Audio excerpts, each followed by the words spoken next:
When I first wrote my book, there was no self-help section in a bookstore. And today you will find it's the largest growing section in all bookstores. Your books, 35 million copies sold. It's special. I think that one of the reasons that I'm so popular is I remove the guilt from people. We grow up with so much guilt. We're wrong. We've done this wrong. We've done this wrong. Well, see, we've made mistakes, but we're not bad people. And if we learn that we can let those things go and make different choices, it takes a huge burden off of us. Happiness is a big theme.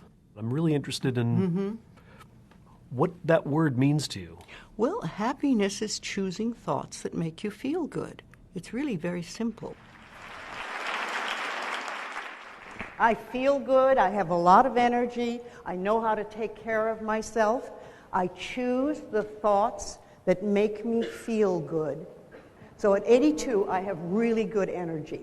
And if you will be very careful about the thoughts you think, that you choose to think, because remember, somebody who has depression is choosing thoughts that make them feel rotten. You can have control over your thinking. And what does it take to have that control? Just practice? Well, it's observing, to start being observing. Instead of just having all these thoughts that make you feel miserable or scared or anxious or whatever, start noticing what you're thinking. You know, why am I thinking that? Why am I choosing to think a thought that's making me feel so awful or is making me feel bad about you? Why am I doing that? I don't have to do that. And I guess for me as a scientist, the interesting question is, what are the limits of the control? Are there any? Or does it have no limits? The universe is unlimited. I like to talk about the totality of possibilities, and we can't even begin to describe those. I met a woman recently who has ovarian cancer, and she's going through chemotherapy. She's listening to your seminars. She's learning meditation. She's got a very positive attitude. It's a wake-up call. Yeah, and that's really how she describes it. She's paying attention. But when I ask her why she has cancer, one of the answers she gives me is, she says, well, it's possible that I failed to forgive somebody in my life. And it's one of the biggest causes of cancers. Yeah, say more about it's a that. contributor. Well, you know, it's like resentment that's long held eats away at the body. So I'm a scientist, and I stand up in front of crowds and I tell them things. And if they said, how do you know? How do you know what you're saying is my right? Inner ding.